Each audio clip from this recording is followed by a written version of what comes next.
آج جو press conference ہوئی ہے یہ کتنی بڑی ہے جو اس کے اندر معاملہ اٹھایا گیا کہ خیبر پختونخوا حکومت بلکہ انفیکٹ یہ کہا گیا کہ خیبر پختونخوا میں ایک سیاسی ماحول میسر ہے، دہشت گردی اسی لیے بڑھی ہے، 80% واقعات وہاں پر ہوئے ہیں۔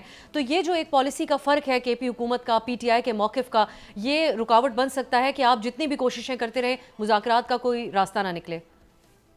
لیکن اب سا یہ دیکھو، یہ تو تلخیاں موجود ہیں نا، یہ تو انہیں تلخیوں کا اظہار ہے۔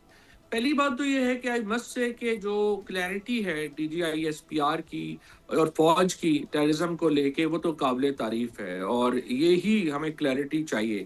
اب آگے آجی جو امپلیمنٹیشن ہے، امپلیمنٹیشن میں مجھے یہ لگتا ہے کہ پی ٹی آئی کو ایک سنگل آؤٹ کرنا مناسب نہیں ہوگا۔ ایک وجہ تو یہ ہے کہ تحریک انصاف جو ہے، جو عوام کی 2/3 سے بھی زیادہ اکثریت ہے، ان برے حالات میں بھی انہوں نے عمران خان کو اور پی ٹی آئی کو ووٹ دیا ہے، کے پی نے اسپیشلی۔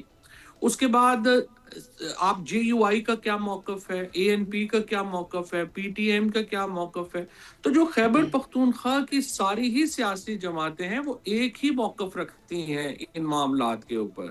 سو آپ جب امپلیمنٹیشن کی بات کرتے ہیں تو پھر آپ کو جو سٹیک ہولڈرز ہیں، پولیٹیکل سٹیک ہولڈرز ہیں، ان کو تو اعتماد میں لینا ہوگا نا۔ انہوں نے ایک جرگہ کیا پچھلے دنوں آپ کے سامنے، پھر جو ریزولوشن ہے وہ خیبر پختونخوا اسمبلی کی یونینیمس ہے۔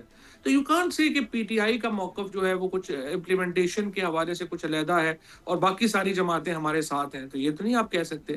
تو آئی تھنک اس میں جو سٹیک ہولڈرز ہیں کے پی کے، ان سے بھی بات کرنا بہرحال ضروری ہوگا جب بھی وہ مناسب سمجھیں، اور ہم ایسے ہی ایک ماحول کی تلاش میں ہیں جہاں پر جو سٹیک ہولڈرز ہیں اور جو ہمارے ادارے ہیں وہ آپس میں بات کر سکیں اور ایک ٹمپریچر جو ہے وہ ہم نیچے لا سکیں۔ ہم یہی صحیح کر رہے ہیں۔ سبسکرائب کریں اور بیل دبائیں تاکہ کوئی خبر رہ نہ جائے۔